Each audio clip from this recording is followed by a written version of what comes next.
There is a place, if you close your eyes and let yourself drift there, where the land seems to go on forever, where the sky does not end so much as it simply continues. Rolling grasslands stretching in every direction, golden in the late afternoon, whispering under a wind that has been blowing since before any written record thought to mark it down. This is the steppe, the great Eurasian steppe. And for most of human history, the people who called it home were considered by the wider world to be peripheral, nomadic, scattered, a collection of warring clans too divided among themselves to matter much beyond their own horizon. The wider world was wrong. What emerged from those windswept grasslands in the early 13th century was not merely a military force. It was not simply a dynasty, or a kingdom, or an empire in the conventional sense of the word. What emerged was the single largest contiguous land empire in the history of the human race, stretching, at its peak, from the shores of the Pacific Ocean in the east to the doorstep of Central Europe in the west, from the frozen forests of Siberia in the north down to the sun-baked plains of Persia and the ancient cities of China in the south. In under a century, the Mongols had touched more of the known world than Rome ever had, than Alexander ever had, than any power before or since, and it began, as the most extraordinary things so often do, with a single man who had almost nothing. His name, at birth, was Temujin. He was born into a minor noble family on the banks of the Onon River, in what is now the northeastern corner of Mongolia, sometime around 1162. Before he was 10 years old, his father was poisoned by a rival clan. His family was abandoned, left to fend for themselves on the steppe, which in winter is as close to a death sentence as the natural world can deliver. Temujin grew up not in halls of power, but in hunger, in captivity, in survival, and in the slow, deliberate cultivation of something that would one day reshape civilization itself. A vision, by the time he was declared Genghis Khan, universal ruler. At a grand assembly of Mongol chieftains in 1206, Temujin had done what no one before him had managed. He had unified the fractious, perpetually warring tribes of the Mongolian steppe under a single banner, not through birth alone, not through luck, but through an extraordinary combination of military genius, political cunning, loyalty forged in hardship, and a willingness to break every convention of the world he had inherited. He abolished the old tribal aristocracy. Before we continue, if these stories have become part of your nights, consider subscribing to the channel as we prepare another story for you. Thank you, and enjoy the rest of the story. He promoted men based on merit, not bloodline. He created a legal code, the Yasa, that bound all peoples of his empire to a common law. And then he turned his eyes outward. What followed was a campaign of conquest so swift, so methodical, and so absolute that historians still struggle to fully account for it. The Jin dynasty of northern China, the Khwarezmian Empire, one of the most powerful Islamic states of its age, the kingdoms of Persia, the Russian principalities, the Abbasid Caliphate of Baghdad, a seat of learning and culture that had endured for 500 years. One by one, they fell, some after desperate resistance, some famously with barely a fight, because the reputation of the Mongol army had a way of arriving before the army itself did, and that reputation was earned. The Mongol warrior was unlike anything the medieval world had encountered. Raised on horseback from childhood, he was an archer of almost supernatural precision, capable of loosing arrows at full gallop with accuracy that trained soldiers from sedentary civilization simply could not match. The Mongol military system was built on speed, deception, and a ruthless tactical intelligence that drew from every culture they encountered. They absorbed engineers from China to build siege weapons. They studied the tactics of their enemies and then used those same tactics against them. They communicated across vast distances through a relay system, the Yam, so efficient that messages could travel hundreds of miles in a matter of days. But the Mongols were more than their army.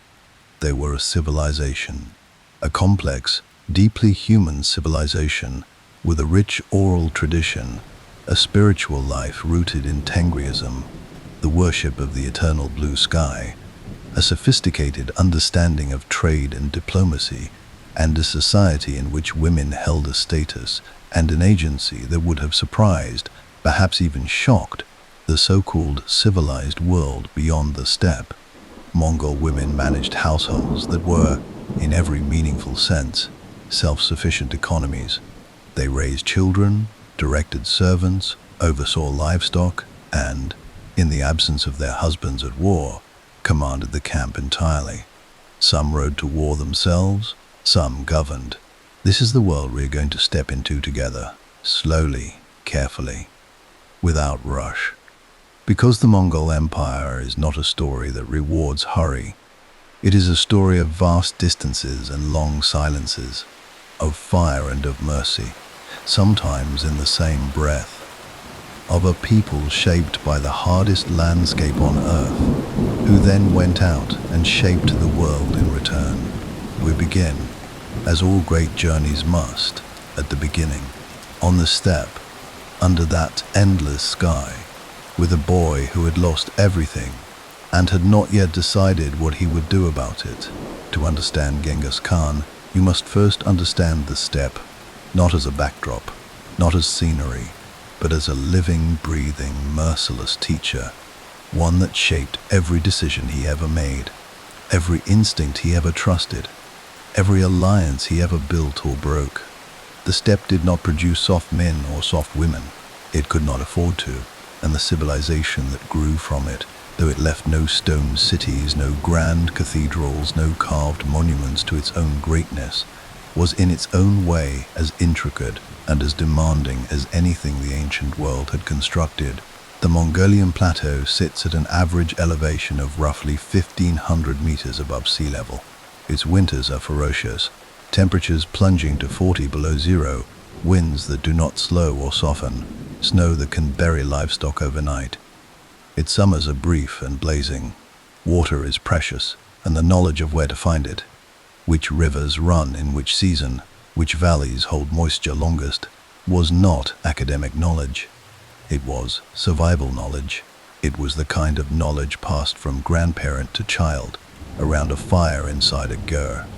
The circular felt tent that the Mongols called home, and that could be dismantled and loaded onto a cart in under an hour when the clan needed to move.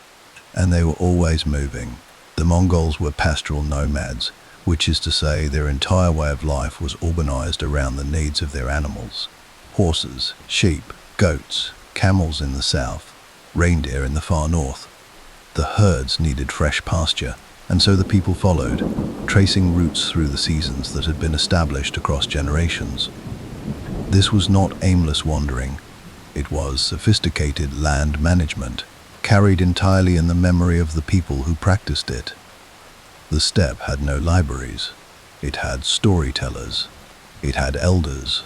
It had the long winter nights when the wind pressed against the felt walls of the gear, and the fire burned low and someone began to speak.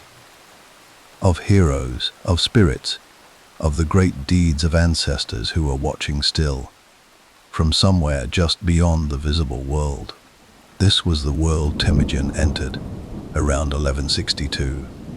His father, Yeskai, was a minor chief of the Boyagin clan, a man of some standing, but not of great power.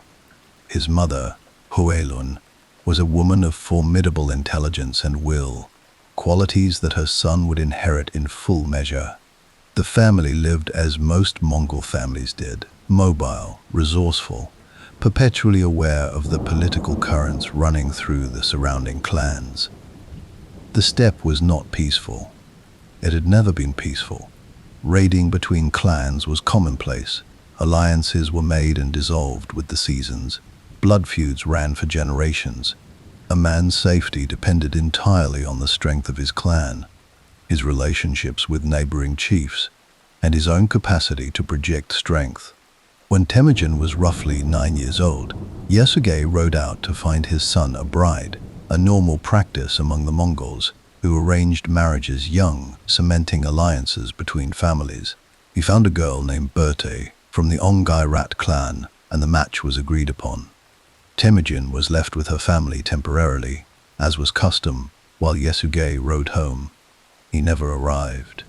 On the road, Yasuge stopped to share a meal with a group of Tatars, a rival people with whom the Borjigin had old grievances.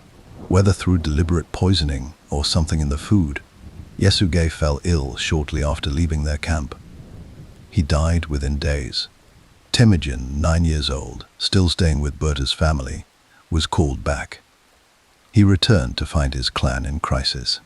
What happened next revealed something essential about the steppe world and about the boy who would one day rule it. The clan elders made a decision.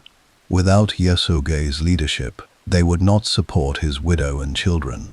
It was brutal, but it was pragmatic. In a world of scarce resources, feeding mouths that contributed nothing to the clan's survival was a luxury that could not always be afforded. Hoelan and her children, Temujin, his brothers, and his sister, were abandoned, left on the steppe with their small remaining herd and what they could carry. They survived. How they survived is a study in the qualities that would define Temujin's life. Hoelan was resourceful and absolutely unyielding. She dug for roots and gathered berries. She fished the Onon River.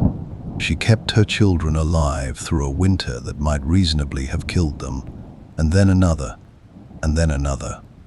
Temujin learned to hunt. He learned to make decisions quickly and to trust his instincts. He learned in those lean years what loyalty meant, not the loyalty of convenience, but the loyalty of people who have been cold and hungry together and have chosen, again and again, to stay. He also learned betrayal young. In one of the most formative episodes of his boyhood, Temujin killed his own half-brother, Beka, over a dispute about food and authority within the family. The Secret History of the Mongols, the oldest surviving literary work in the Mongolian language, and our most intimate source for this period, records the event without flinching. Temujin and his younger brother Kasar shot Beka with arrows while he sat eating. It is not a comfortable story. It was not meant to be. It speaks to something in the steppe's moral calculus that the settled world has always found difficult to reconcile, that survival in that environment sometimes demanded a severity that looked from the outside like ruthlessness. Temujin was captured by the rival Taichut clan not long after and held prisoner, forced to wear a kangu, a heavy wooden collar device, and kept under guard. He escaped with the help of a sympathetic family who sheltered him at considerable personal risk by hiding in a river and slipping away in the night. The story of that escape was told and retold throughout his life. It became part of the mythology of the man he was becoming. Even then, as a teenager with no clan and no power, people helped him. Something about Temujin drew people in. It was, perhaps, this. He remembered everyone. One of the traits most consistently noted in the historical record is Temujin's extraordinary loyalty to those who showed him kindness, and his equally absolute memory for those who had wronged him. The man who hid him from the Taichut was rewarded generously decades later, when Temujin had the power to reward anyone he chose. The clans that had abandoned his mother were, in time, brought to account. He did not operate on impulse. He operated on a long, patient, almost geological sense of time, where the stone is worn away not by a single blow, but by the river that runs over it for years without ceasing. He reunited with Bert, honoring the childhood betrothal his father had arranged. Their marriage became one of the defining partnerships of the empire's early years. Berthe was, by every account, a woman of extraordinary capability, a trusted advisor, a political partner, a voice Temujin listened to in a way that many rulers of the era would never have considered listening to a wife. When she was kidnapped by the Merkit clan, a raid in retribution for an old grievance against Hoelan, Temujin moved to recover her with a speed and a ferocity that announced to the steppe world that he was no longer simply surviving. He was beginning. The rescue of Berta required allies, and to get allies, Temujin called upon two relationships he had been quietly, carefully cultivating. The first was Togrul, the powerful chief of the Kerid tribe, who had once been his father's sworn friend, and Anda, a bond brother. The second was Jamuka, Temujin's own childhood Anda, with whom he had played as a boy on the frozen banks of the Onon River, exchanging knucklebone tokens in the Mongol gesture of friendship. Together, the three forces crushed the Murkit and retrieved Bert. But alliances on the steppe were never simple and never permanent. The years that followed were years of maneuvering, of careful expansion, of Temujin building his reputation, one interaction at a time, absorbing defeated enemies into his own forces rather than simply destroying them. A radical departure from steppe tradition that generated enormous loyalty among people who expected to be killed or enslaved. He promoted capable men regardless of their origin. He shared plunder honestly. He protected the families of his soldiers. He was building something new, not just an army, not just a following. He was building, brick by brick and bond by bond, the foundation of a nation that did not yet have a name. A people who did not yet know they were becoming one people, on a steppe that had spent centuries tearing itself apart. A man who had grown up with nothing was beginning, slowly and with great deliberateness, to put something together. The wind was changing, and the world, though it did not know it yet, was about to feel it. There is a Mongol proverb that says, in its oldest form, something close to this: an arrow alone can be broken by any hand. A bundle of arrows cannot be broken by any hand at all. Temujin understood this not as poetry, but as architecture. Everything he built in the years between Berta's rescue and the Great Assembly of 1006 was built around that single structural truth. The steppe had spent centuries producing brilliant warriors, proud clans, fearless chiefs, and then watched all of that brilliance dissolve in the acid of intertribal hatred, blood feuds older than anyone could accurately remember, and a social order so rigid in its loyalties that cooperation beyond the clan level was nearly impossible to sustain. Temujin looked at all of that, and he saw not tradition. He saw a problem to be solved.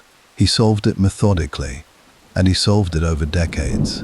The alliance with Togrul and Jamuka that had recovered Berta did not hold its original shape for long. This was not surprising. On the steppe, alliances were tools, and tools were set down when the work changed. What was surprising, what was, in fact, unprecedented, was what Temujin did each time an alliance fractured or an enemy was defeated.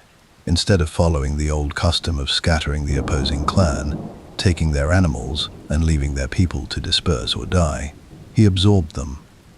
He folded them in.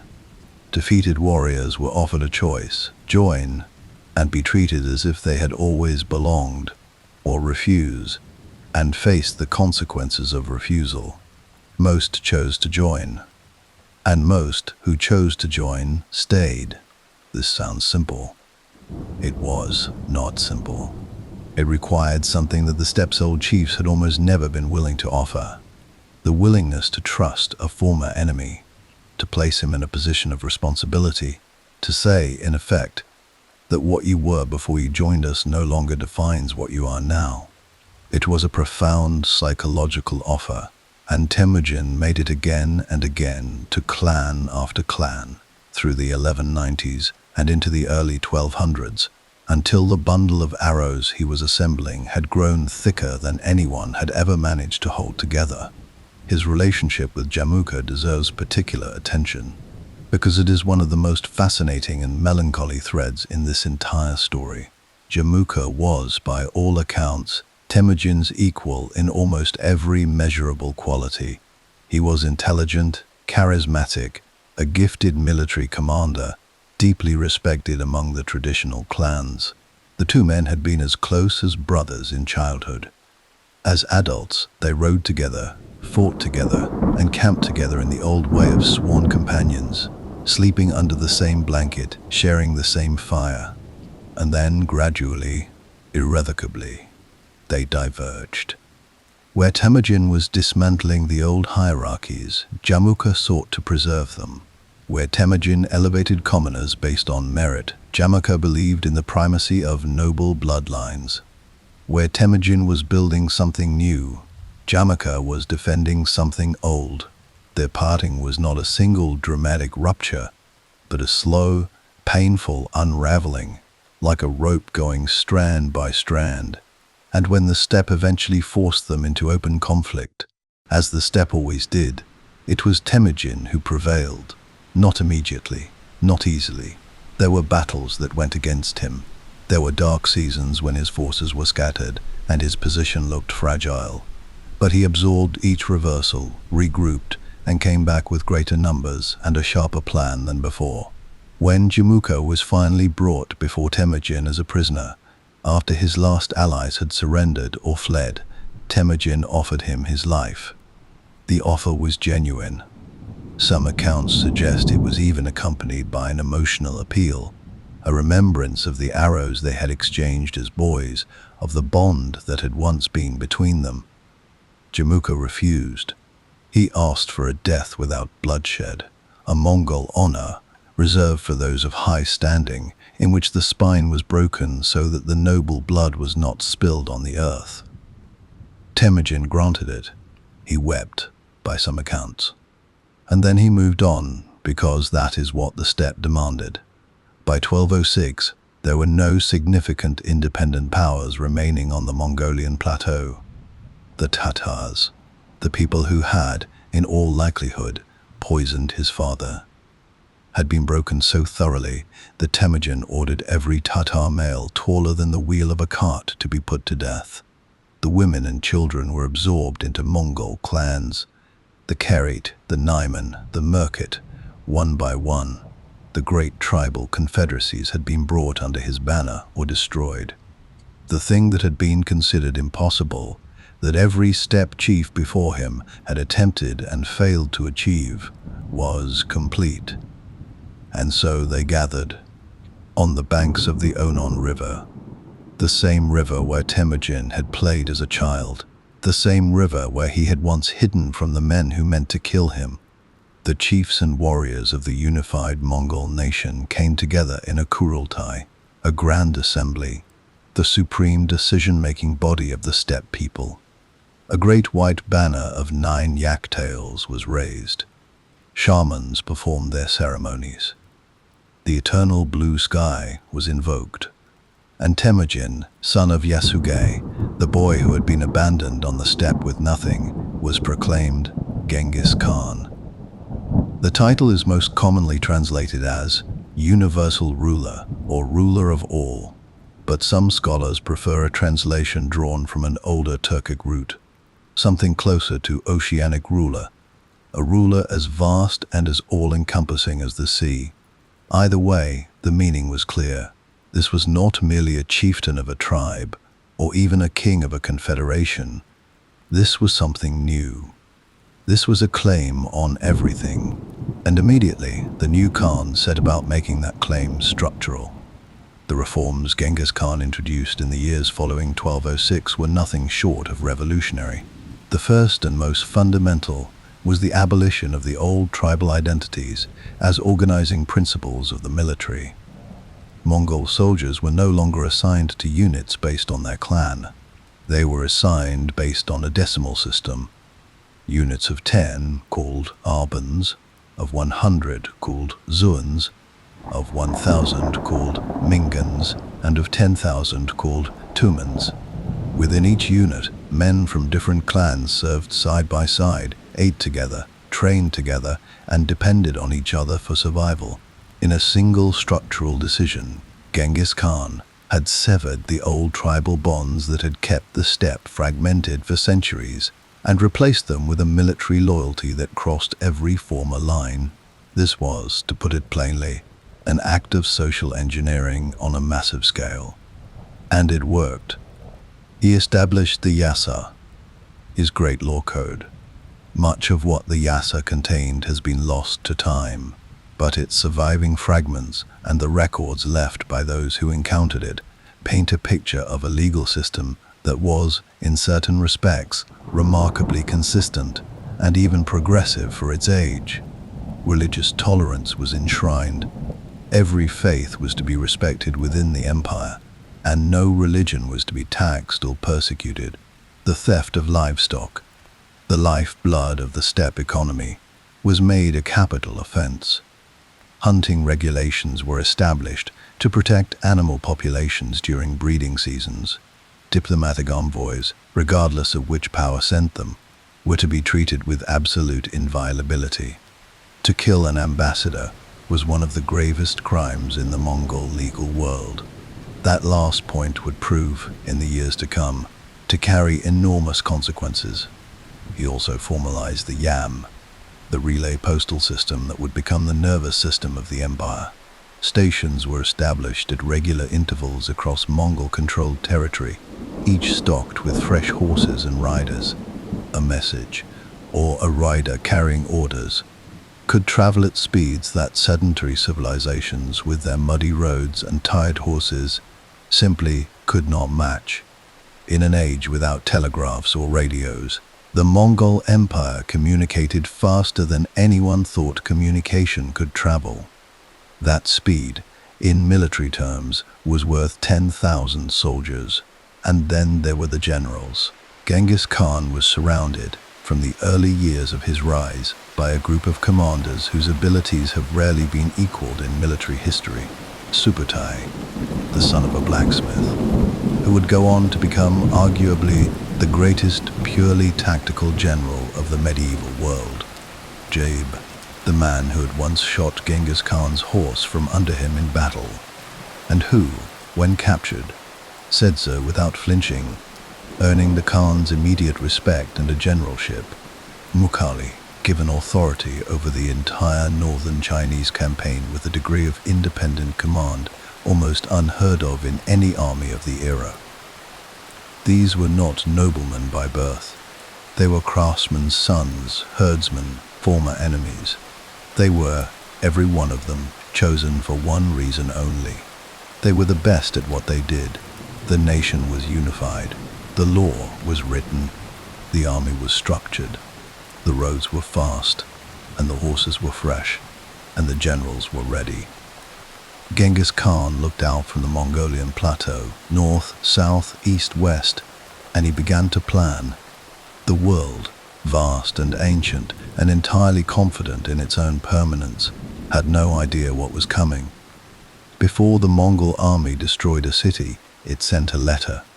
This is worth pausing on, because it cuts against the image that history has most commonly assigned to the Mongol military, that of pure, unthinking violence. A storm that simply arrived and consumed everything in its path. The reality was far more deliberate, far more calculated, and in many ways far more unsettling than the simple narrative of destruction. Because a storm does not negotiate. A storm does not give you a choice. The Mongol army did. The letter, or the messenger who carried its terms verbally when the recipient was illiterate, said essentially this: submit, and you will be spared. Your leaders may retain their positions. Your people will continue their lives. Your merchants will be protected. Your religions will be respected. Resist, and what follows will be total. Your city will be leveled. Your population will be scattered or destroyed. Nothing that stands now will stand when we leave. It was not a bluff, and after the first several cities that chose resistance, and were subsequently erased from the earth, the letter began to work almost as effectively as the army itself.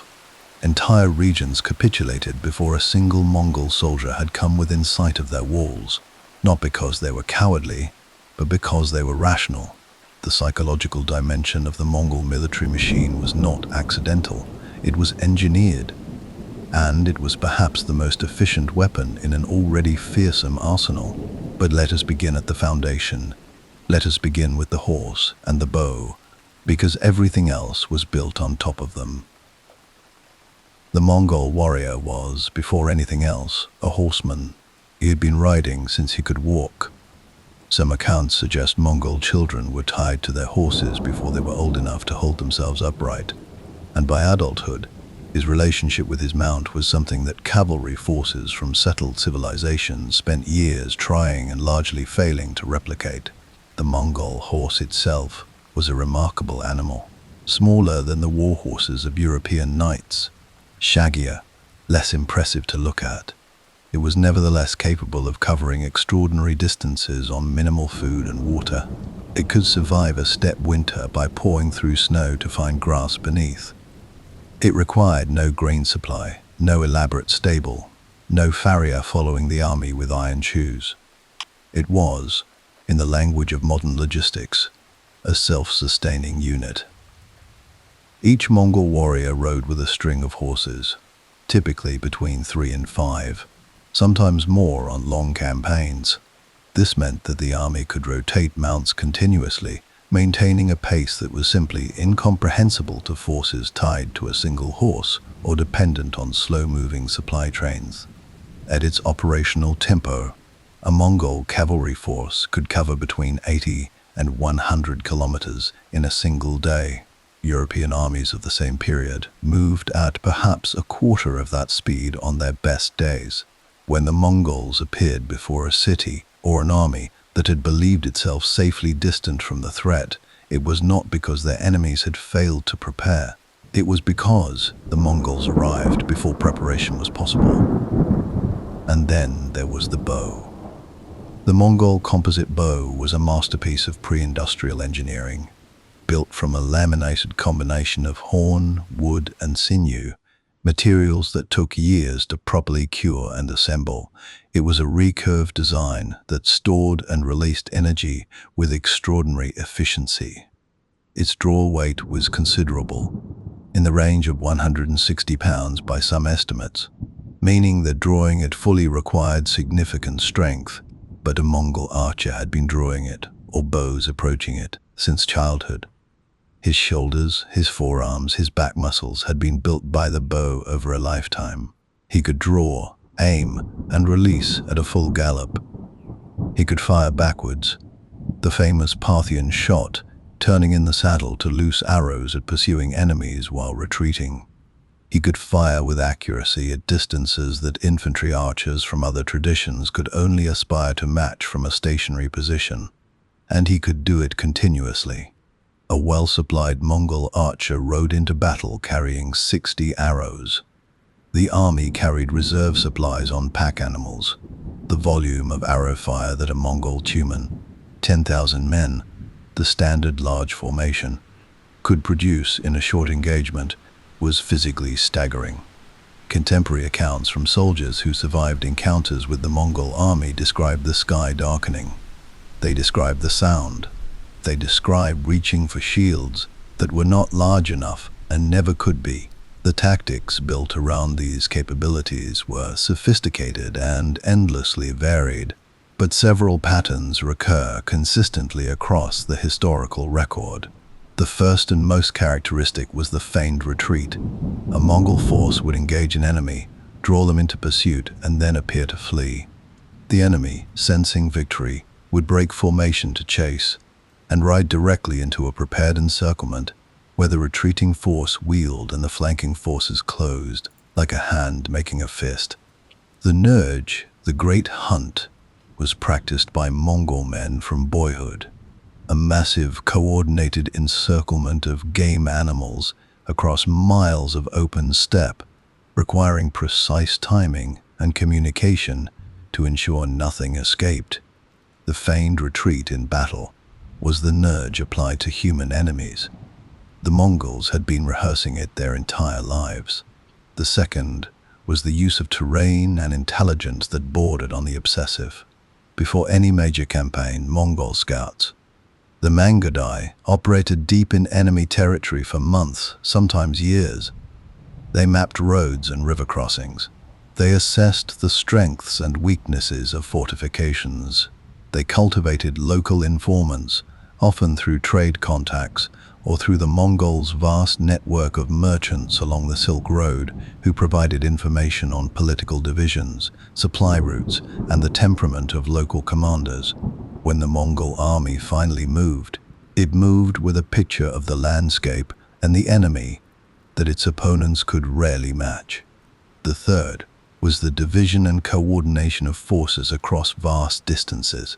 This was, perhaps, the most remarkable tactical achievement of the Mongol system, and it is the one that most consistently baffled opposing commanders.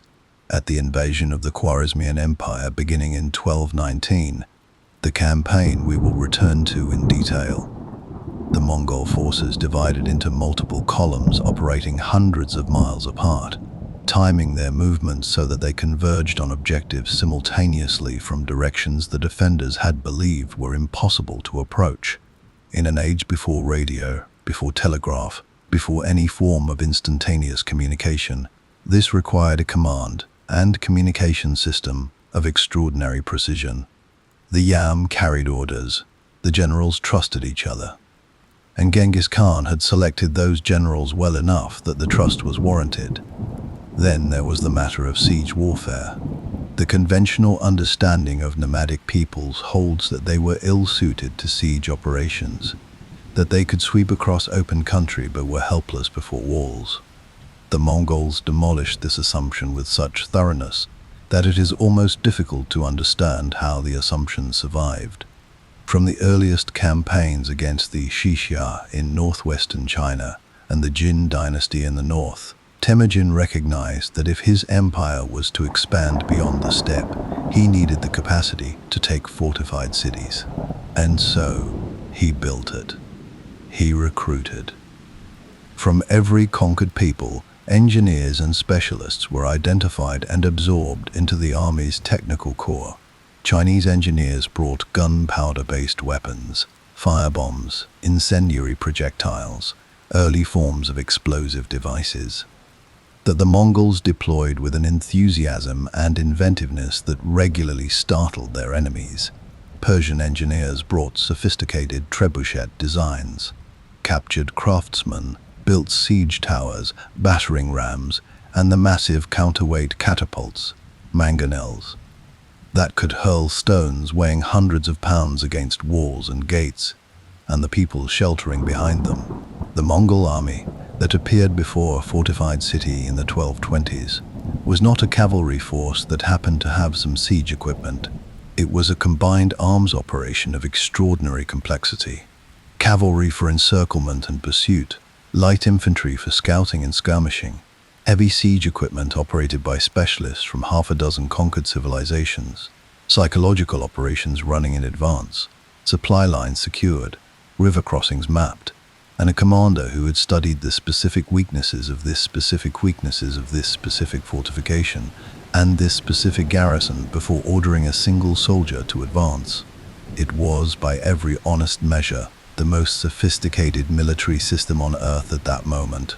Not the largest, not always the best equipped in terms of individual soldiers' armor or weapons, but in terms of doctrine, adaptability, command structure, logistics, intelligence gathering, and the sheer velocity of its operational movement. Nothing else in the 13th century came close.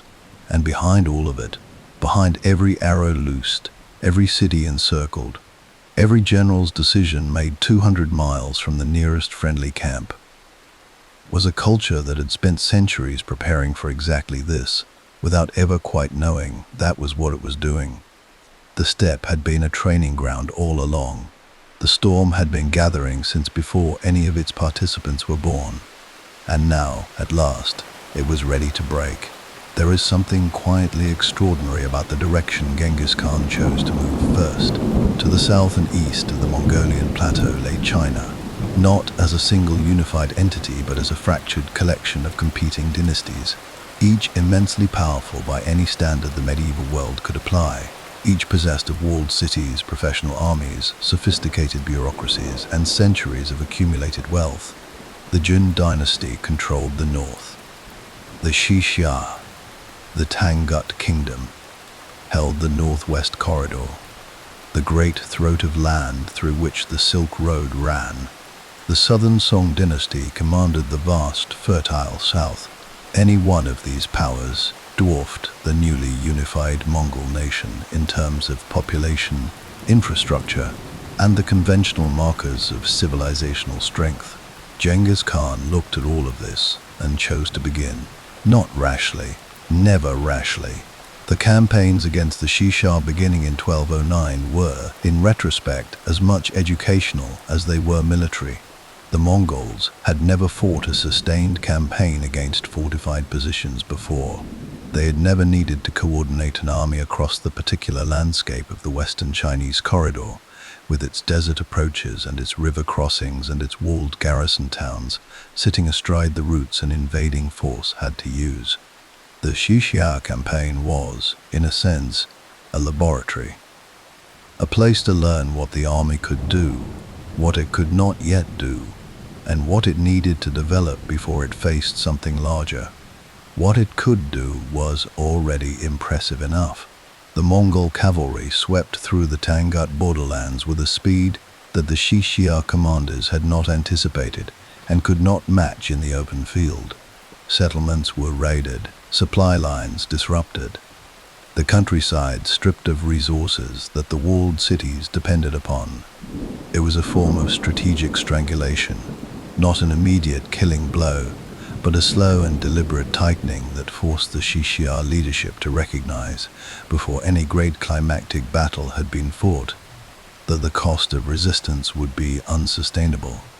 But then came the walls, and behind the walls the Mongols paused, not in defeat, in study.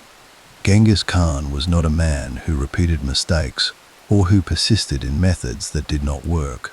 He observed, absorbed, and adapted with a speed that his enemies consistently underestimated. Chinese engineers were recruited, some willingly, drawn by the promise of reward and position within the Mongol system, some less so. Siege equipment was constructed, experimented with, refined. The Mongols learned, over the course of this first extended campaign, how to cut off a city's water supply, how to time a siege to coincide with the depletion of food stores, how to use feigned withdrawals to draw defending forces out from behind their walls and into the open ground where Mongol cavalry was supreme. When the Xixia court finally submitted in 1210, agreeing to tributary status and, crucially, the provision of troops and supplies for future campaigns, Genghis Khan accepted. The Tangut kingdom would remain a thorn. Their tributes were inconsistent, their loyalty always conditional. But for now, the northwestern corridor was open.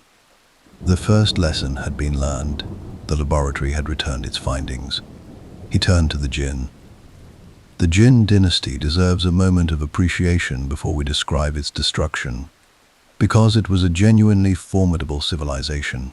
Descended from the Jurchen people of Manchuria, the Jin had conquered northern China from the Song dynasty in the early 12th century and had ruled it with considerable sophistication ever since. Their capital, Zhongdu, located near what is now modern Beijing, was one of the great cities of the medieval world.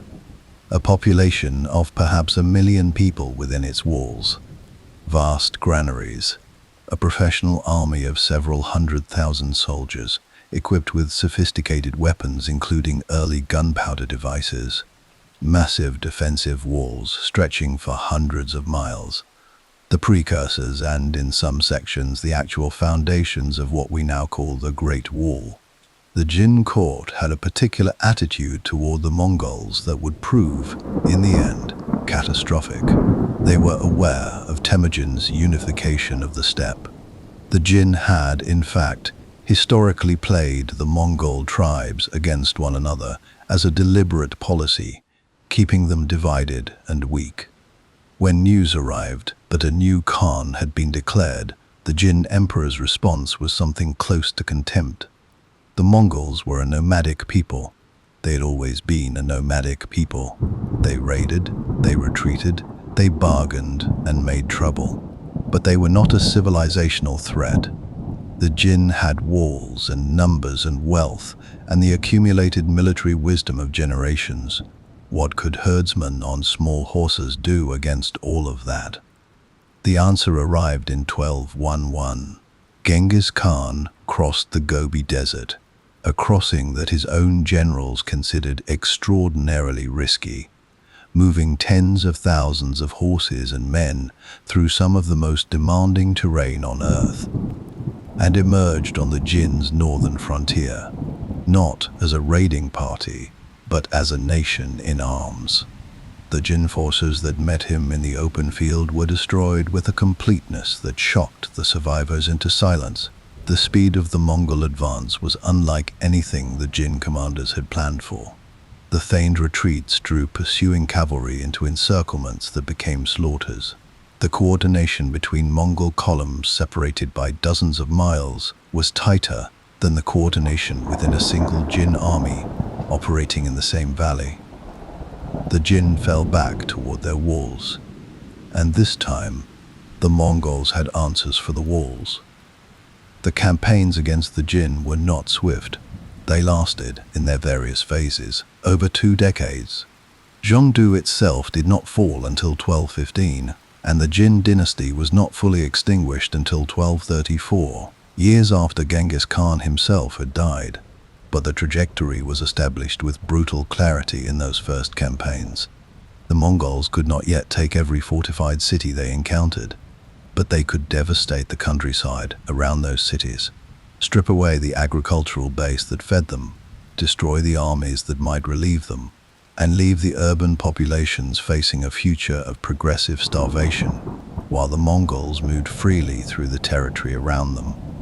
The fall of Zhongdu in 1215 became one of the signal events of the 13th century, felt and discussed from Korea to the courts of Europe.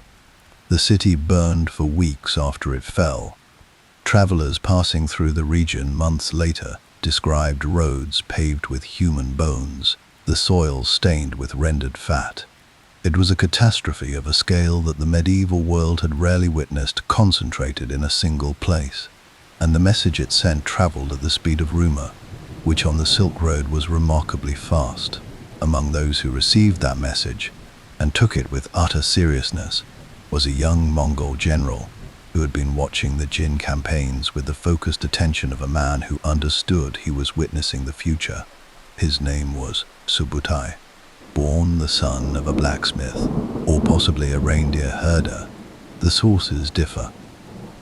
Subutai had entered Temujin's service as a young man and demonstrated almost immediately a quality of military mind that set him apart even in a command structure already full of exceptional men. Where other generals were brilliant executors, Subutai was a theorist. He thought in terms of campaigns rather than battles, in terms of years rather than seasons. He was among the first in the Mongol system to grasp fully what the combination of mobility, intelligence, and psychological warfare could accomplish against opponents who were still thinking in older, slower frameworks.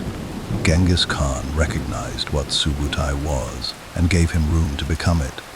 He was sent on deep reconnaissance missions into territories the Mongols had not yet reached, riding west and north around the Caspian Sea, probing into the Russian steppe, skirmishing with Cuman and Georgian forces and bringing back intelligence reports of meticulous detail. Subutai was studying the West, the way a surgeon studies a body before cutting, patiently, precisely, with no emotion and no rush. There was also, during the Chinese campaigns, a moment that illuminated something essential about how Genghis Khan managed his own relationship with conquered civilizations. Among the prisoners taken in the early Jin campaigns was a Khitan scholar and administrator named Yelu Chukai. The Khitan were a people who had themselves been conquered by the Jin, giving Yelu Chukai a complicated relationship with the dynasty whose fall he was now witnessing. Genghis Khan, rather than ignoring or discarding him, entered into a sustained conversation with him about governance, about Chinese civilization, about the administration of settled populations. Yelel. Jukai reportedly told the Khan at one point that while a kingdom could be conquered on horseback, it could not be governed on horseback. You could not tax rubble. You could not extract the productive capacity of a civilization you had erased. Agriculture, craft, trade. These required living populations and functioning systems, and destroying them in conquest was simply bad economics. Genghis Khan listened. He did not always follow the advice. The campaigns in China remained extraordinarily destructive, and the destruction was at times deliberate. But the conversation had taken place. The seed had been planted, and in the administrations of his successors, particularly his grandson Kublai, that seed would eventually flower into something genuinely remarkable. But that was still in the future. In 1219, the Khan's attention was pulled westward by an event so outrageous, so deliberately provocative, that it left him no room for patience or diplomacy. A caravan had been murdered, and the man who ordered it would come to understand too late that he had committed the single most catastrophic act of his age. There are moments in history that function as hinges, not battles necessarily, not treaties or proclamations or the deaths of kings, but single decisions made by single individuals in the particular blindness of a moment they did not fully understand. Decisions that swing the great door of history on its axis and open onto a room that no one had anticipated entering. What Muhammad II, Shah of the Khwarezmian Empire, did in 1218 was one of those decisions, and it is worth sitting with it for a moment, because the scale of what followed is almost impossible to absorb without first understanding the scale of the provocation and the profound, almost inexplicable miscalculation that produced it. The Khwarezmian Empire in 1218 was, by any reasonable measure, one of the most powerful states in the Islamic world, stretching across what is now Iran, Afghanistan, Uzbekistan, and Turkmenistan. It commanded a vast population, extraordinary agricultural wealth, and cities of ancient renown. Samarkand, Bukhara, Urgench, Merv, that were among the great centers of learning, commerce, and culture in the medieval world. The Shah himself had recently defeated a Ghurid Sultanate to his east, and was entertaining thoughts of expanding further still, perhaps even challenging the Abbasid Caliph in Baghdad for supremacy over the Islamic world. He was, in short, a man at the height of his confidence, a man who felt himself to be the axis around which his region turned.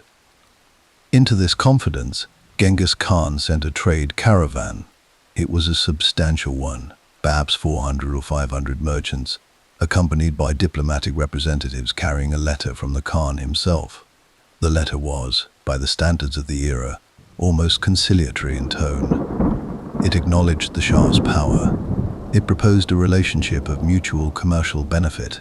The Silk Road, running through Khwarezmian territory, was the economic spine of Eurasian trade. The Mongols had every practical reason to keep it open, and every incentive to cultivate a working relationship with the power that controlled it. The governor of the Khwarezmian border city of Otrar, a man named Inalchuk, received the caravan, and then, whether driven by personal greed, by genuine suspicion that the merchants were spies, which some of them may have been, or by a catastrophic overestimation of his own position, he had them all executed. The goods were confiscated. The bodies were left. When word reached Genghis Khan, he did not immediately declare war. He sent an embassy of 3 senior envoys, 1 Muslim, 2 Mongols, to the Shah personally, requesting justice, demanding the surrender of Inalchuk for punishment, giving the Shah an exit from the catastrophe his governor had created. Muhammad II had the Muslim envoy executed. The 2 Mongol envoys were humiliated, their beards shaved, a profound insult in both Mongol and Islamic tradition, and sent back. What happened next was not rage. It is important to understand that Genghis Khan was not a man who made military decisions from emotion. even when emotion was present. What happened next was a decision. Cold, total, and so completely considered that the campaign it produced is still studied in military academies today as a masterpiece of operational planning. He returned to the Mongolian homeland and spent a year preparing. He prayed, by the accounts of those close to him, for 3 days on a mountain, communing with Tengri, the eternal blue sky, asking for, and apparently receiving, divine sanction for what he was about to do. Whether this was genuine spiritual practice or political theater, or some combination of both, the effect on his army was galvanizing. They were not going to war for plunder alone. They were going to war as an instrument of cosmic justice.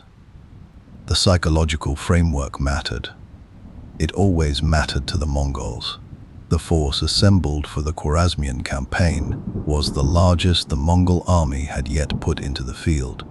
Estimates range from 90,000 to over 200,000 men, with the truth likely somewhere in the middle. But the numbers alone do not capture what made this campaign extraordinary. It was the architecture of it, the planning, the way Genghis Khan divided his forces into multiple independent armies and sent them into Khwarezmian territory simultaneously from directions the Shah had believed were either impassable or safely distant. Jabin Subutai swept in from one direction, drawing the Shah's attention and his forces toward them. Genghis Khan himself, with the main body, approached from another axis entirely. His son Jochi moved against the northern territories. His son Chagatai pressed elsewhere. And then, in the move that most completely shattered Khwarezmian strategic coherence, a force under Genghis Khan materialized from the Kizilkum Desert, a crossing considered so difficult as to be effectively impossible, and appeared directly behind the primary Khwarezmian defensive positions. The Shah had anticipated a border war. He had not anticipated encirclement. He had not anticipated an enemy that could move faster than news of its own movements. He had not anticipated, in the most fundamental sense, what he was actually facing. The Khwarezmian army was not small. It was, in fact, comparable in size to the Mongol force. But Muhammad II made a decision that sealed his empire's fate before the first major engagement had been fought. Rather than concentrating his forces and meeting the Mongols in the open field, which would have been dangerous but at least offered the possibility of a decisive engagement, he distributed them among his fortified cities, presumably believing that the Mongols could not take walled positions and that the garrisons would hold until he could reorganize. He had not read the reports from China carefully enough. What followed was methodical and merciless. City after city was approached, offered the standard terms: submit and live, resist and be destroyed. And when they resisted, the Mongol siege apparatus was brought to bear with a focus and an efficiency that the defenders had not imagined possible. Otra, where the original massacre of the caravan had taken place, was besieged for months before falling. In Al-Chuk, the governor, whose decision had triggered the entire catastrophe, was reportedly executed by having molten silver poured into his eyes and ears, a pointed symmetry with his crime of greed. Bukhara fell in February of 1220. It was one of the greatest cities of the Islamic world, a center of scholarship and religious life, its libraries containing works of mathematics, astronomy, medicine, and philosophy that represented centuries of accumulated human knowledge.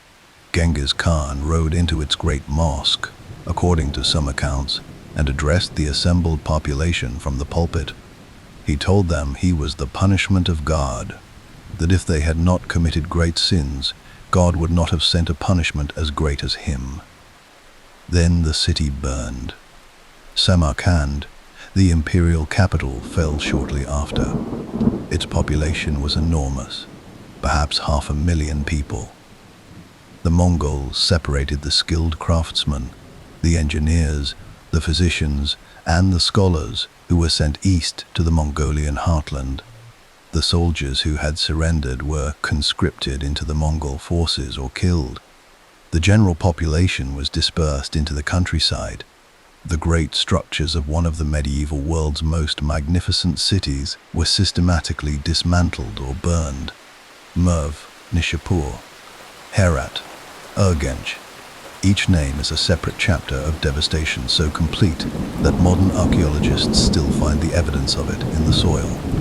Layers of ash and destruction that date, with uncomfortable precision, to the 120s. The demographic impact on the region was catastrophic and long-lasting.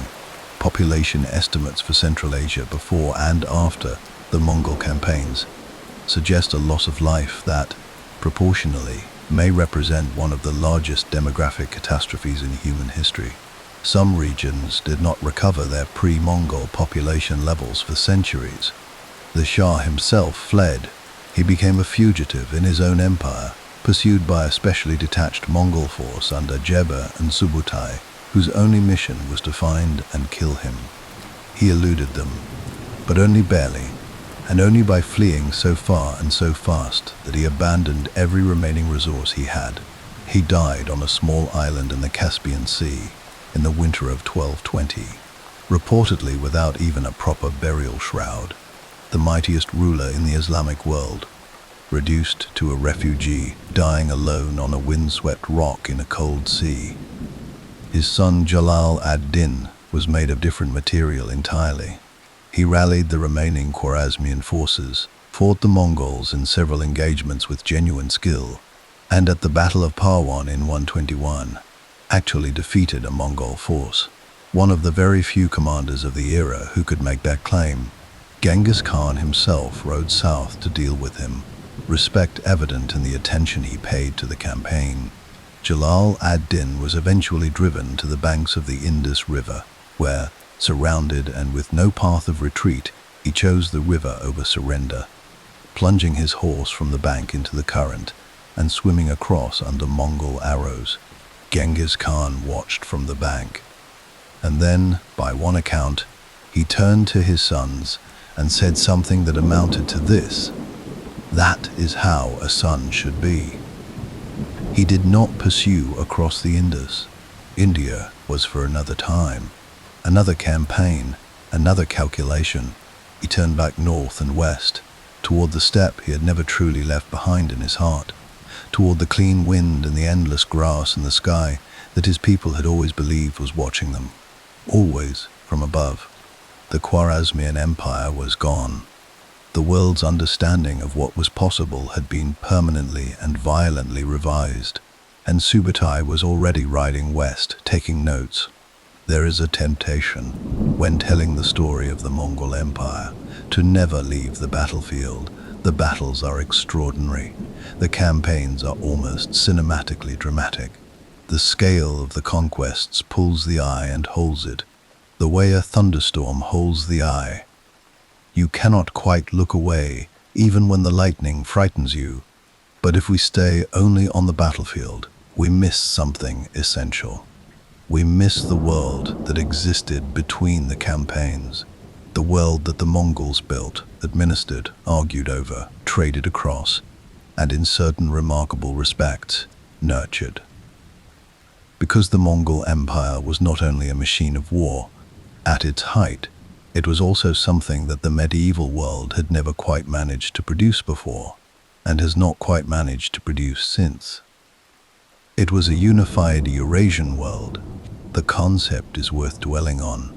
At its greatest extent, the Mongol Empire and its successor states controlled a continuous band of territory stretching from Korea and the Chinese coast in the east to the borders of Poland and Hungary in the west, from the Siberian forests in the north to the Persian Gulf and the edges of the Indian subcontinent in the south. Within this vast space, the largest contiguous land empire in human history, covering roughly 24 million square kilometers, a person could, in theory, travel from one end to the other without crossing a hostile border. Merchants could move, ideas could move, technologies could move. Diseases, as we will eventually discuss, could move as well, but so could silk, and spices, and paper money, and mathematical concepts, and astronomical knowledge, and porcelain, and plague. resistant grain varieties, and ambassadors, and missionaries, and the accumulated wisdom of a dozen civilizations suddenly pressed into contact with one another. The Mongols called the resulting peace the Yeki Mongol Ulus, the Great Mongol Nation. Later historians would call the period of relative stability that it produced across Eurasia the Pax Mongolica, the Mongol peace. And like the Pax Romana before it, it was a peace that had been established through violence and was maintained through the credible threat of further violence. But within it, daily life for ordinary people across enormous stretches of the empire was, by the standards of the medieval world, surprisingly stable. Let us begin where all life begins, at home. The ger remained, throughout the imperial period, the fundamental unit of Mongol domestic life. Even as the empire expanded and the Mongols found themselves administering cities they had once besieged, the ger retained its central place in Mongol culture and identity. It was round, typically between 4 and 8 meters in diameter, built on a collapsible lattice frame of willow wood, covered in layers of felt that could be adjusted for insulation depending on the season. The interior was organized according to conventions so consistent and so deeply embedded in Mongol practice that they functioned almost as a cosmology. The door always faced south. The hearth sat at the center. The western side of the ger was the men's side, where weapons were stored, where the man of the household received male guests. The eastern side was the women's side, where the cooking equipment was kept, where children slept, where the woman of the household managed the intricate economy of the domestic space, and that domestic economy was genuinely intricate. The Mongol woman's role has been, in most Western historical accounts, either ignored entirely or reduced to a footnote. This is a significant distortion of the reality. In the Mongol world, women managed household wealth with a degree of legal authority that their counterparts in medieval Europe or the contemporary Islamic world would not have recognized as normal. A Mongol woman could own property in her own name. She could conduct trade independently. She could initiate divorce, a right that was essentially unthinkable for women in most of the civilizations the Mongols conquered. She retained her own dowry assets throughout her marriage and controlled them without her husband's permission. When Mongol men rode to war, which, during the Great Expansion, meant they were frequently absent for years at a time, the women who remained behind were not passive figures awaiting their return. They managed the herds. They negotiated with neighboring clans. They made decisions about seasonal movement, about resource allocation, about the raising and education of children, about the defense of the camp. Some, in the higher reaches of the empire, governed territories directly. Turegane Hatun, the widow of Urgadai Khan, Genghis Khan's son and successor, served as regent of the entire Mongol Empire for 5 years following her husband's death, managing the affairs of the largest empire on earth while the male succession was contested. Sogaitani Beki, the mother of 4 sons who would each go on to shape the empire's future, including Mungka Khan, Hulagu Khan, and Kublai Khan, was so widely respected for her intelligence and political skill that even Marco Polo, writing decades later, described her as the most distinguished woman in the world, with the exception of the mother of Jesus. These were not anomalies. They were expressions of a culture in which women's capability was taken for granted in a way that the settled civilizations of the era had largely stopped taking for granted. The spiritual life of the Mongols was, like so much of their culture, capacious and pragmatic. The traditional faith was Tengrism, a shamanic practice centered on the worship of Tengri, the eternal blue sky, and Itujen, the Earth Mother, mediated by shamans called Bu, who served as intermediaries between the human and spirit worlds. But the Mongols had, from their earliest contact with the Silk Road trading world, encountered Buddhism, Nestorian Christianity, Islam, Taoism, and Confucianism. Their response to this plurality was, for the medieval world, remarkably open. Genghis Khan himself consulted religious figures from multiple traditions, famously hosting the Taoist monk Chu Chuji for an extended philosophical conversation late in his life.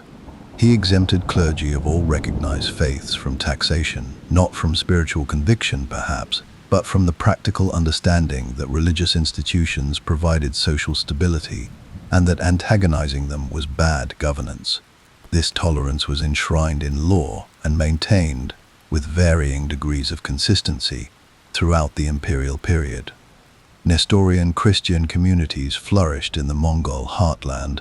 Buddhist monasteries were patronized by Mongol Khans. Muslim administrators ran large portions of the empire's bureaucracy. Jewish merchants traveled under Mongol protection across routes that had previously been treacherous.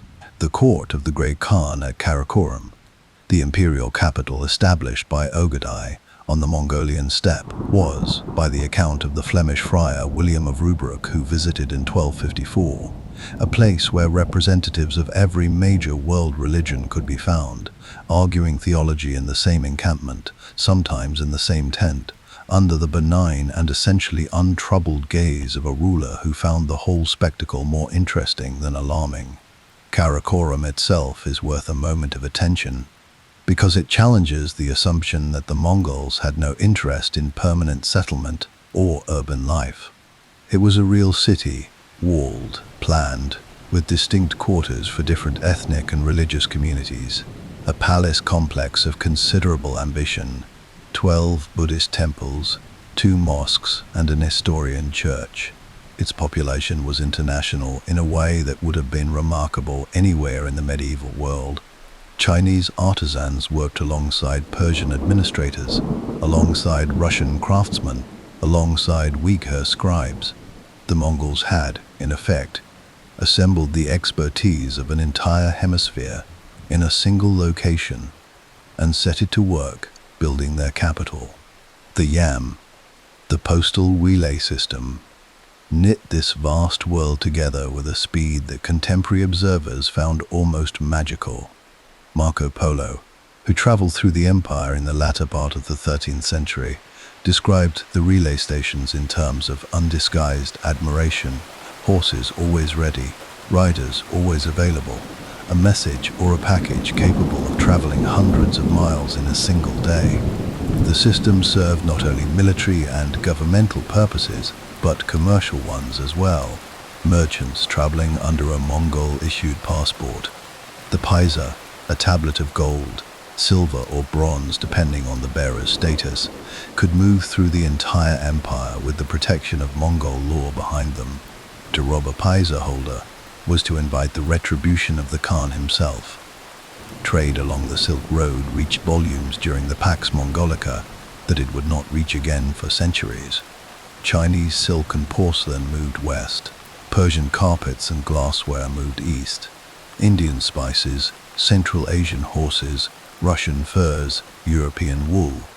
The arteries of commerce that the Mongol conquests had initially disrupted were reopened and, in many respects, expanded. The wealth generated by this trade funded courts of extraordinary cultural sophistication. Persian miniature painting reached new heights under Mongol patronage. Chinese landscape painting flourished. The astronomical observatories established by Hulagu Khan at Maraga in Persia produced calculations of planetary motion that would, transmitted westward over the following 2 centuries, contribute to the scientific revolution that Europe did not know it was building toward. Ideas, like goods, traveled the road in both directions. The world of the Pax Mongolica was not a comfortable world for everyone who lived in it. The peace was real, but it rested on the memory of what had preceded it, and everyone knew it.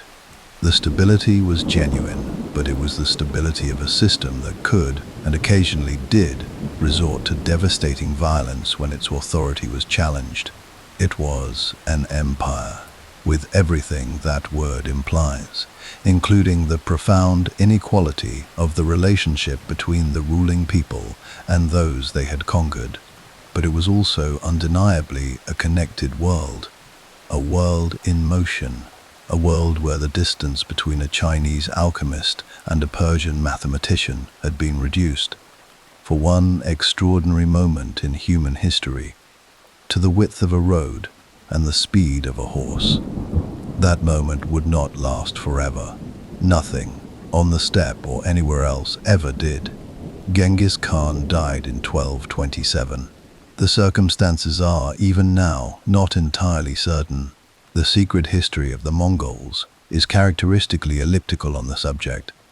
Some sources say he fell from his horse during a hunting expedition. Others suggest wounds sustained in the final campaign against the Shisha, who had failed once again in their tributary obligations, and been subjected to a final, annihilating punitive campaign as a result. Some later accounts, almost certainly embellished, involve a Tangut princess and a bite and a fever that followed. What is certain is this: sometime in August of 1227, in a campaign tent somewhere in the mountains of what is now northwestern China, the man who had unified the Mongolian steppe, destroyed the Khwarezmian Empire, brought the Jin dynasty to its knees, and set in motion a transformation of the known world that would continue for generations after his death, simply ceased to be. He was somewhere between 60 and 65 years old. He had been at war, in one form or another, for nearly his entire adult life. His instructions regarding his own burial were consistent with the privacy and the connection to the natural world that characterized his deepest sensibilities. He was to be buried without ceremony, without a marked grave, without a monument. The burial party, by tradition, killed everyone they encountered on the road to the burial site to preserve its secrecy. A river was reportedly diverted over the grave. Trees were planted. The landscape was allowed to heal over the place where he lay until it was indistinguishable from the steppe around it. He had come from the earth, and he returned to it, and he left no fixed address for the grief or the veneration of those who came after him. To this day, the tomb of Genghis Khan has not been found. What he left behind, however, was impossible to miss. An empire of roughly 12 million square kilometers, still expanding at the edges, administered by a system of law and communication that was unprecedented in its geographic scope, and held together, provisionally, always provisionally, by the loyalty of commanders and governors who were, in the majority of cases, his own sons, grandsons, and trusted generals. The question of succession had occupied him in his later years, and the answer he arrived at was, in retrospect, both understandable and structurally fateful. The empire was divided, not immediately dissolved. The concept of the Great Khan, the supreme ruler of all Mongols, was preserved, and Ogadai, Genghis Khan's third son, was confirmed at a Kurultai in 1229 as the second Great Khan. But the territories of the empire were apportioned among the family in a system that the Mongols called the appanage, each branch of the family receiving a ulis, a domain, to administer and profit from while nominally acknowledging the authority of the Great Khan.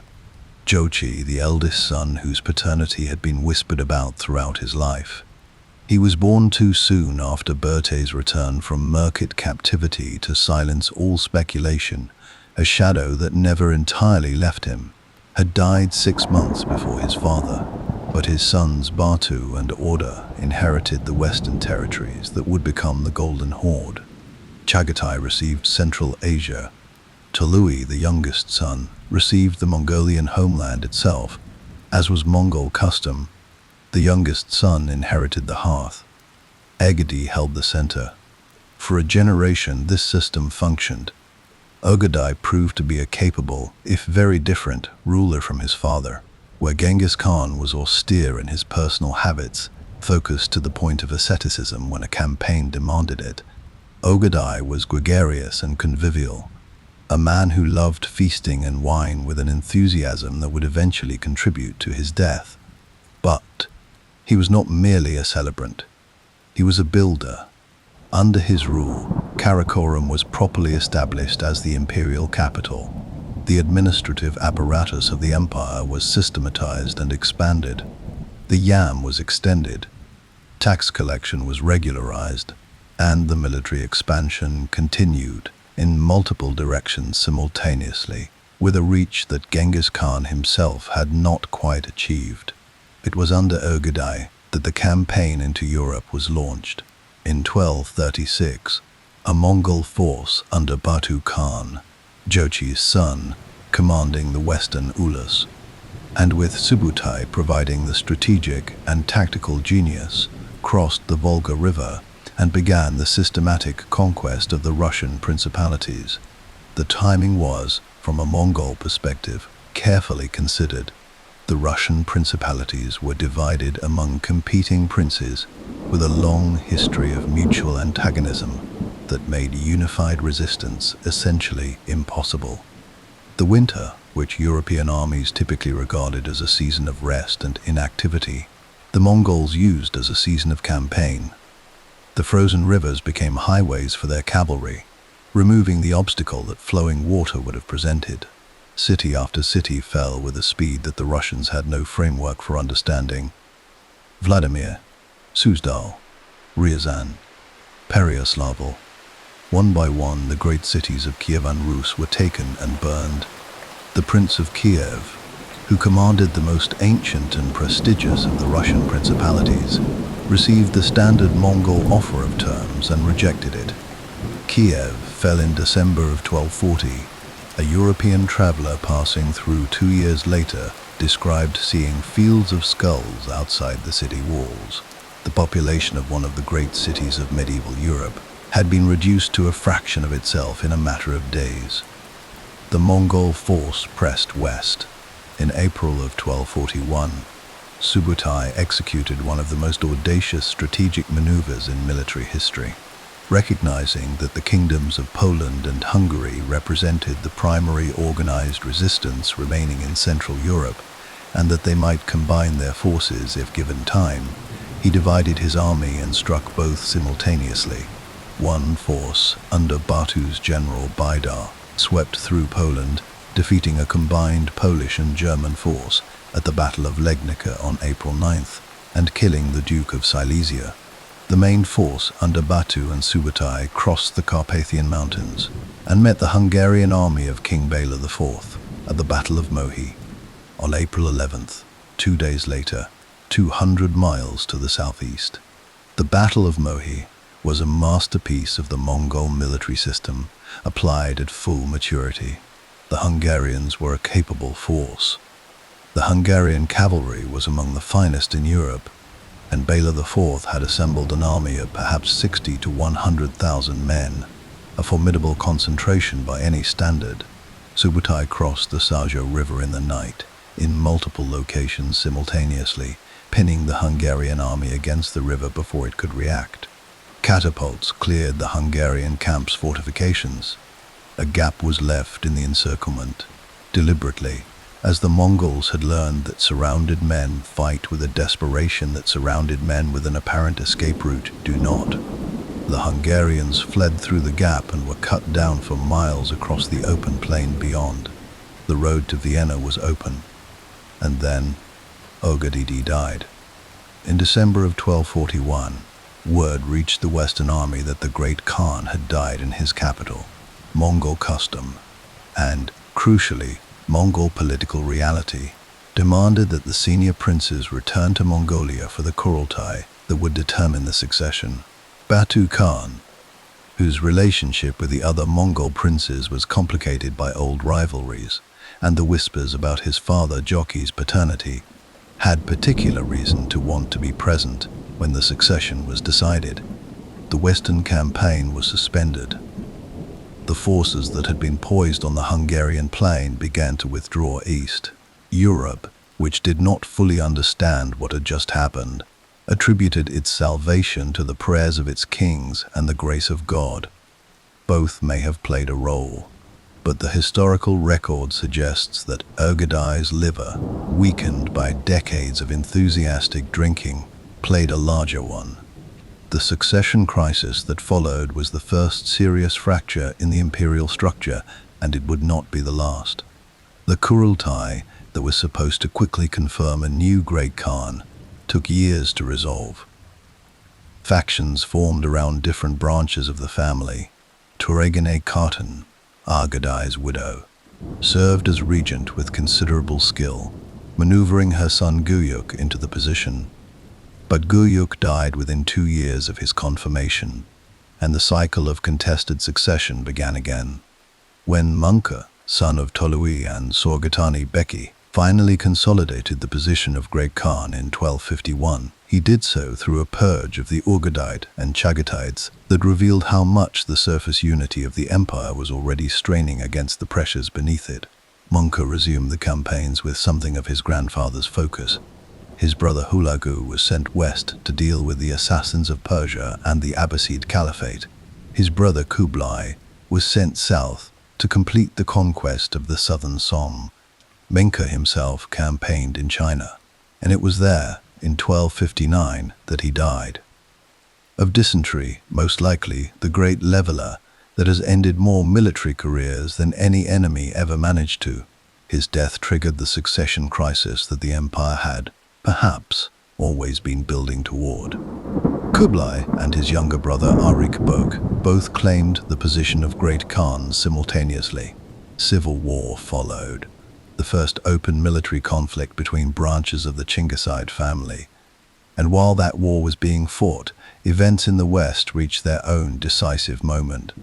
At the Battle of Ain Jalut in 1260, a Mamluk force from Egypt met a Mongol army in the hills of what is now northern Israel and defeated it.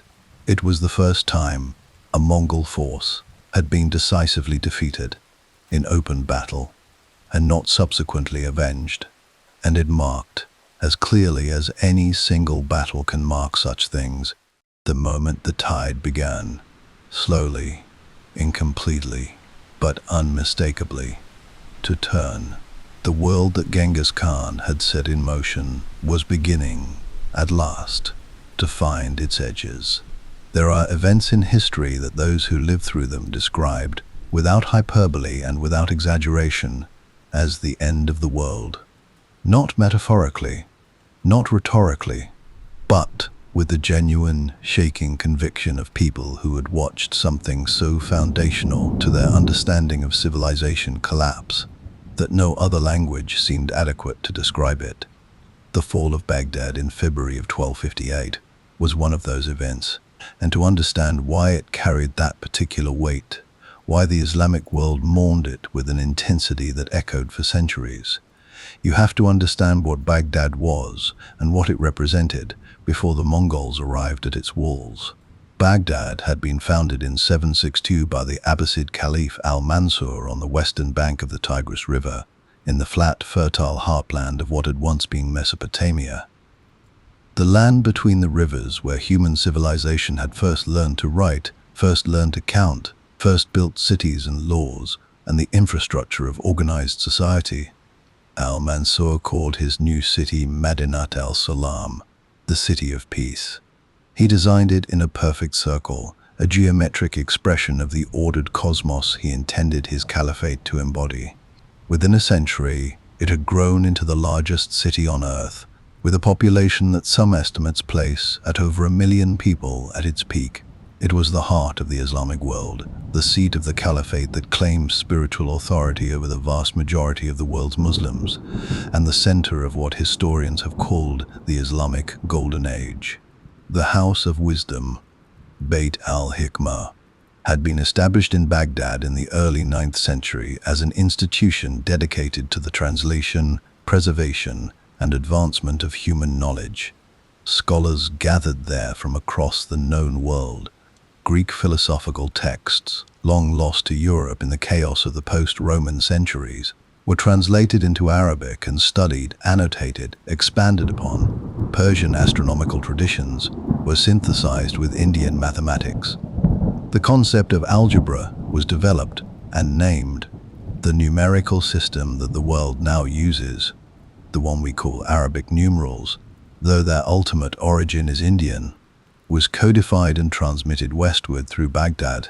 Advances in medicine, optics, chemistry, geography, and philosophy that would eventually feed the European Renaissance passed through this city. Through these libraries, through these scholars who argued and debated and wrote in the lamplit rooms of an institution that was, in every meaningful sense, one of humanity's great treasures.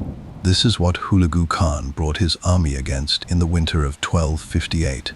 Hulagu was Genghis Khan's grandson, son of Tolui and Sorgatani Beki, brother of Munka and Kublai.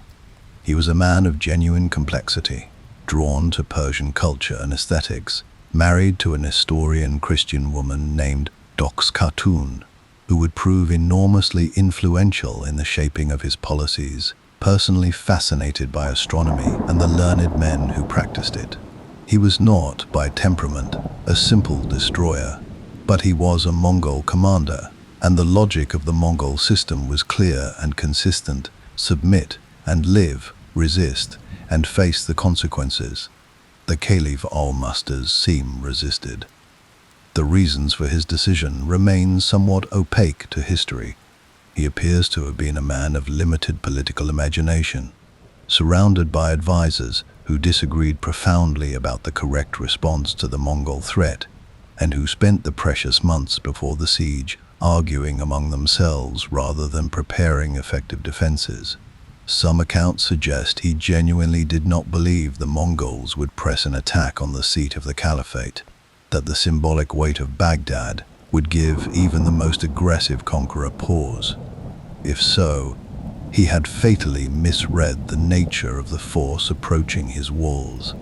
Hulagu arrived before Baghdad in January of 1258 with an army assembled from across the empire: Mongol cavalry, Chinese engineers, Persian levies, Georgian and Armenian Christian contingents, whose presence would later fuel conspiracy theories among Muslim commentators about a crusader alliance with the Mongols. The siege was methodical and swift. The Mongol engineers breached sections of the defensive walls. The Caliph's army, which sought to meet them, was encircled on the riverbank and destroyed. By February 10th, the Caliph himself had surrendered. What followed lasted approximately a week.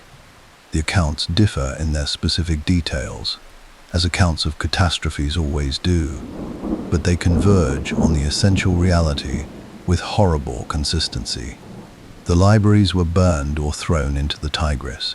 One account describes the river running black with ink from the dissolved manuscripts, then red with the blood of the scholars who attended them. The population of the city, somewhere between 200,000 and 1 million people depending on which estimate you accept, was subjected to systematic massacre. The accumulated physical infrastructure of 5 centuries of Islamic civilization, the mosques, the palaces, the irrigation systems that had made the Tigris-Euphrates Valley agriculturally productive since before the pharaohs, was systematically destroyed. Al-Mustasim was executed in the traditional Mongol manner, reserved for those of royal blood, wrapped in felt and either trampled by horses or suffocated so that his noble blood would not touch the earth. With him died the Abbasid Caliphate, the institution that had provided the Islamic world with its symbolic center for 5 centuries.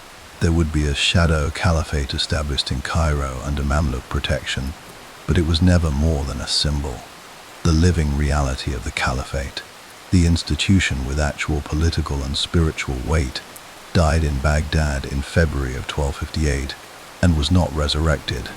The psychological impact on the Islamic world was, as noted, something close to existential.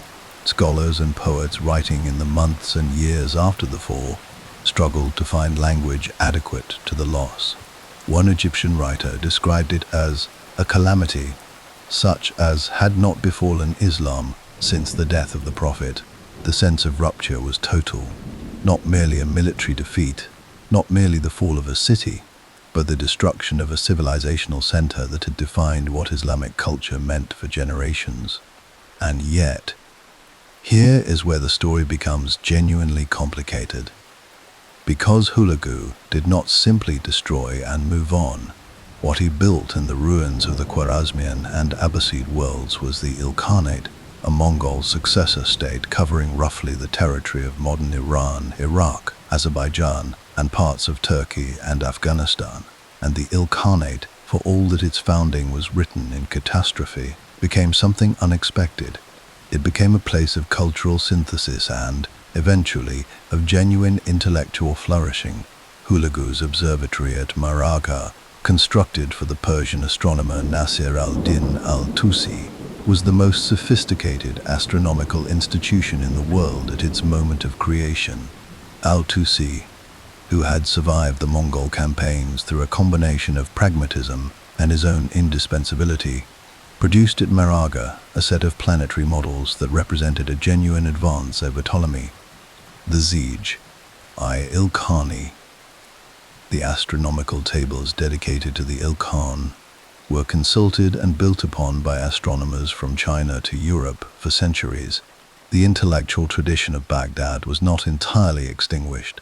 Some of it was uprooted and replanted in new soil under new patronage, and it continued to grow. Persian literature flourished under Ilkhanid patronage in ways that might seem paradoxical given the destruction that had preceded Mongol rule, but which reflect the consistent Mongol pattern of destroying and then absorbing, of burning and then building. The great Persian poets of the post-Mongol period, writing in the shadow of catastrophe, processing a grief that their culture would carry for generations, produced work of extraordinary emotional depth. Rumi, whose poetry remains among the most widely read mystical verse in the world today, lived and wrote in Anatolia during precisely this period, in the cultural turbulence that the Mongol conquests had created.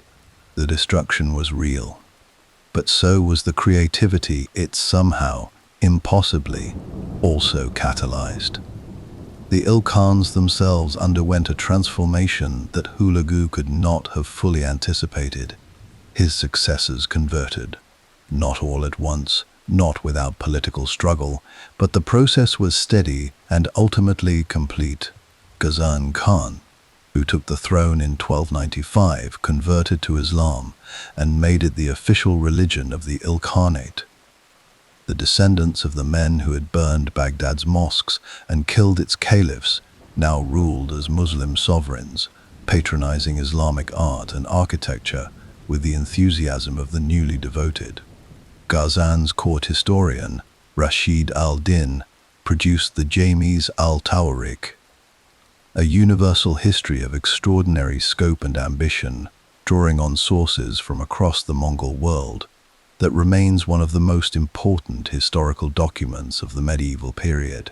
The Ilkhanate eventually fragmented in the 1330s and 1340s, torn apart by succession disputes and the economic disruption of the Black Death, which moved along the same Silk Road trade routes that the Pax Mongolica had so efficiently opened. But while it lasted, it represented something genuinely remarkable, a Mongol dynasty that had been shaped by the civilization it had conquered, that had absorbed Persian language and Islamic faith and the scholarly traditions it had nearly destroyed, and had in return left those traditions changed, expanded, and in some respects renewed. The conquerors had become, as conquerors so often eventually do, something they had never intended to become. They had become Persian. The eternal blue sky, it seemed, had room for more prayers than the Mongols had originally supposed. If Hulagu represents the Mongol who was absorbed by Persia, then his brother Kublai represents something equally extraordinary and perhaps even more dramatic in its implications. Kublai Khan was the Mongol who was absorbed by China. Not completely, not without tension, and not without a lifetime of argument from traditionalist Mongols who watched his transformation with mounting unease and considered it a betrayal of everything the steppe stood for. But profoundly, genuinely, and in ways that produced one of the most fascinating reigns in the history of any civilization.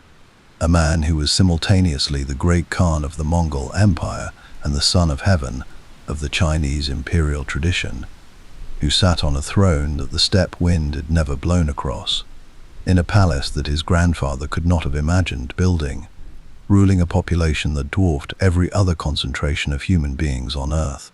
The road to that throne was not simple. Kublai had been fascinated by Chinese civilization from early in his life, an intellectual curiosity that set him apart from most of his Mongol contemporaries, and that his mother, Sorghitani Beki, with characteristic foresight, had actively encouraged. She had arranged for Chinese tutors. She had ensured that Kublai understood something of the Confucian administrative tradition that had governed China for centuries.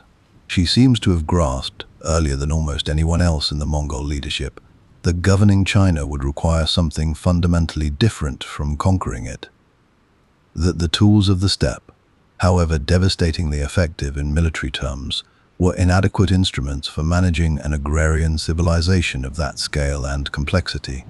When Mongol Khan assigned Kublai the task of completing the conquest of the southern Song dynasty in the early 1250s, Kublai approached the assignment with a deliberateness that revealed exactly how different his thinking was from the campaigns that had preceded him. Rather than the scorched earth approach that had characterized the Jin campaigns, Kublai worked to minimize destruction, to win over local administrators and literati, to signal to the Chinese population that Mongol rule need not mean the erasure of Chinese civilization. He employed Chinese advisors. He issued proclamations in the Chinese administrative style. He performed, with increasing fluency, the role of a Chinese ruler, even while commanding a Mongol army. The civil war between Kublai and his younger brother Arik Berk, which erupted following Mongol's death in 1259, was in one sense a military contest for the position of Great Khan, but it was also, at a deeper level, an argument about what the Mongol Empire was supposed to be. Arik Berk represented the traditionalist position. The empire should remain rooted in the steppe, governed by steppe values, suspicious of the sedentary civilizations it had conquered and resistant to their cultural gravity. Kublai represented the accommodationist position, that governing the empire's vast settled territories required embracing, at least partially, the administrative and cultural traditions of those territories. Kublai won the military contest by 1264, but the argument itself never entirely resolved. It simply continued in different forms through the remainder of his reign and beyond. In 1271, Kublai made a decision that announced to the world exactly which direction he had chosen. He proclaimed a new dynasty, the Yuan, giving his rule over China a Chinese dynastic name, and placing himself squarely within the Chinese imperial tradition, rather than simply treating China as a conquered territory administered from the outside. He moved his primary capital from Karakoram to Khanbalik, the city of the Khan, built on the site of the former Jin capital near what is now Beijing. The city he constructed there was a deliberate masterpiece of Chinese imperial urban planning, laid out on a precise grid according to the principles of classical Chinese cosmology, its palaces and pavilions and pleasure gardens designed to express the full weight and legitimacy of the Son of Heaven. Marco Polo, who arrived at Khanbalik sometime around 1275 after a journey across the full length of the Silk Road, described what he found with an awe that has never entirely faded from the pages of his account. The palace complex was the largest he had ever seen or imagined. The great hall could seat 6,000 people at a single banquet. The walls were covered in gold and silver. Rare animals roamed the gardens. The organization of the city, its streets laid out in straight lines that allowed a person standing at any gate to see through to the opposite side, struck him as a feat of planning that no European city approached. He was not wrong. Khanbalik in the 1270s and 1280s was almost certainly the largest and most sophisticated city on earth.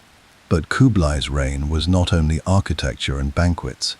He was a genuinely active and, in many respects, effective ruler. At least in the earlier decades of his reign, he invested heavily in infrastructure, extending the Grand Canal to reach his new capital, constructing roads and granaries, establishing a system of famine relief that distributed stored grain to populations facing crop failures. He patronized Chinese arts and scholarship with an enthusiasm that confounded those who had expected a Mongol ruler to be indifferent to such things. He supported the development of a script for the Mongolian language, commissioned histories, and maintained the religious pluralism that had characterized Mongol rule since Genghis Khan, balancing the competing demands of his Buddhist, Confucian, Nestorian Christian, Muslim, and Taoist subjects with remarkable consistency. The Yuan dynasty under Kublai also maintained and extended the Silk Road connections that the Pax Mongolica had opened, making possible the kind of cross-continental journey that Marco Polo had undertaken and that merchants and missionaries from across Eurasia were making with increasing regularity. The flow of goods, ideas, and technologies between China and the Western world during this period was, by the standards of the pre-modern era, extraordinary. Chinese innovations, printing, papermaking, the compass, gunpowder, in its various military applications, moved westward along these routes, arriving in Europe in forms that would eventually transform it. Persian and Islamic astronomical and mathematical knowledge moved eastward, enriching Chinese scientific traditions in turn. And yet the Yuan dynasty was not without its profound tensions and failures. Kublai's attempts at further military expansion ran repeatedly into limits that the Mongol system had not previously encountered. Two attempted invasions of Japan in 1274 and 1281 ended in catastrophic failure. The invasion fleets destroyed by storms that the Japanese called kamikaze, the divine wind, in what became one of the foundational myths of Japanese national identity. Campaigns into Vietnam, into Java, into Burma, produced mixed results at best, and enormous costs in men and resources. The Mongol military system, so devastatingly effective on the open steppe and against the walled cities of the continental interior, struggled with the logistics and the terrain of maritime and jungle warfare in ways that no adaptation of the core model seemed able to fully resolve. At home, the social structure of the Yuan dynasty carried within it the seeds of lasting instability. Kublai maintained a strict hierarchy of peoples within his empire, Mongols at the top, Central Asian allies second, Northern Chinese third, Southern Chinese of the former Song dynasty last. The Chinese literati, the class of educated administrators whose mastery of the Confucian classics had governed China for centuries, found themselves displaced by Mongol nobles and Central Asian merchants who had the Khan's trust, but not their training. The examination system that had produced Chinese administrators for generations was suspended. The resentment generated by this displacement was deep and durable, running beneath the surface of Kublai's apparently magnificent reign, like a current that would eventually, inevitably, find its outlet. Kublai himself aged into a figure of increasing melancholy. The deaths of his favorite wife Chabi in 1281 and his chosen heir Genjin in 1285 left him genuinely bereft, a man who had conquered half the world and could not hold the two people he loved most. He ate and drank to excess in his later years, growing enormously heavy, afflicted by gout and grief and the accumulated weight of a reign that had lasted decades and demanded everything. He died in 1294, at roughly 79 years old, the last Mongol ruler who commanded the full attention and resources of the empire his grandfather had built. His successors in China would rule for another 70 years, but they would never recover the combination of military power, administrative competence, and personal authority that Kublai had embodied at his best. The Yuan dynasty fell to the Ming in 1368. Driven out by a popular rebellion rooted in exactly the resentments that Kublai's ethnic hierarchy had cultivated, and that his weaker successors had done nothing to address. The Mongols retreated north, back to the steppe from which they had emerged, back to the grass and the wind and the sky, as if the great adventure had been a dream and the dreamer had finally woken. Every empire ends. The question that outlasts the ending is never simply what was destroyed or what was built or how many battles were won or lost along the way. The question that matters the one that historians and philosophers and ordinary people sitting quietly with a book have always returned to, is what remained, what the wind left behind when it finally, after 2 extraordinary centuries, began to slow. The Mongol Empire left behind more than most. In the most immediate and measurable sense, it left behind death on a scale that the medieval world had no precedent for absorbing. Modern demographic historians, working from archaeological evidence, contemporary records, and population modeling, estimate that the Mongol conquests may have been responsible for the deaths of somewhere between 30 and 40 million people. Some estimates reach higher. In a world with a global population of perhaps 400 million, that is a proportion of loss that staggers the mind. Entire regions, swaths of Central Asia, northern China, Persia, the Russian principalities, saw their populations reduced by half or more and did not recover for generations. Some cities that were destroyed in the campaigns of the 1220s were never rebuilt at all. They exist today only as archaeological sites, faint impressions in the earth where something irreplaceable once stood. This is the weight that any honest reckoning with the Mongol Empire must carry. It cannot be reasoned away or contextualized into insignificance. The destruction was real, and it fell on real people, and it echoes across the historical record in ways that demand acknowledgement before anything else is said. And yet, the Mongol Empire also preserved. It transmitted, it connected. The Pax Mongolica, for the century or so of its fullest expression, created conditions under which human knowledge moved across the Eurasian continent with a freedom it had never previously enjoyed and would not enjoy again for a very long time. The technologies, the mathematical concepts, the astronomical calculations, the agricultural techniques, the artistic traditions that flowed along the Silk Road under Mongol protection contributed, in ways that are still being traced by historians, to the Renaissance that Europe was quietly preparing, to the scientific revolution that would follow it, to the connected world that we inhabit today. The Mongols also demonstrated, with uncomfortable force, something that sedentary civilizations have always been reluctant to accept, that complexity and sophistication are not the same thing as strength. The most administratively advanced, the most culturally rich, the most numerically superior civilizations of the 13th century fell before a people that the wider world had considered peripheral.